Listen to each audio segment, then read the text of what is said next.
শুধুমাত্র এই দোয়াটি একবার পড়েন, আল্লাহ তাআলা আপনার 90 বছরের গুনাহ মাফ করে দেবেন ইনশাআল্লাহ। আপনার 90 বছরের গুনাহ মাফ হয়ে যাবে শুধুমাত্র এই দোয়াটি যদি একবার পড়তে পারেন। আপনার ভাগ্য খুলে যাবে, রিজিকে বরকত আসবে, মনের ন্যাক আশা পূরণ হবে, আল্লাহ আপনার সব দোয়া কবুল করে দিবেন। সুবহানাল্লাহি ওয়া বিহামদি। এত ফজিলত, এই দোয়াটা আপনারা শেয়ার করে দিবেন। এই যুবকেরা, আমল না করেও সওয়াব পাবা। তোমার একটি শেয়ারে, একটা বাটনে প্রেস করে তুমি সওয়াব পেয়ে যাবা। কারণ তুমি আমল না করো, অন্য কেউ যদি তোমার শেয়ারের বদৌলতে আমল করে, সওয়াব তুমি পেয়ে যাবা। নবীজির হাদিস।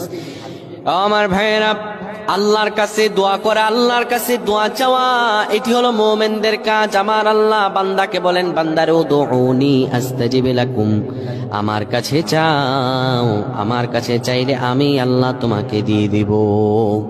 কেউ যদি একবার এই দোয়াটি পড়তে পারে, দোয়াটি হলো রব্বি ইন্নী যালামতু নাফসি ফাগফিরলি।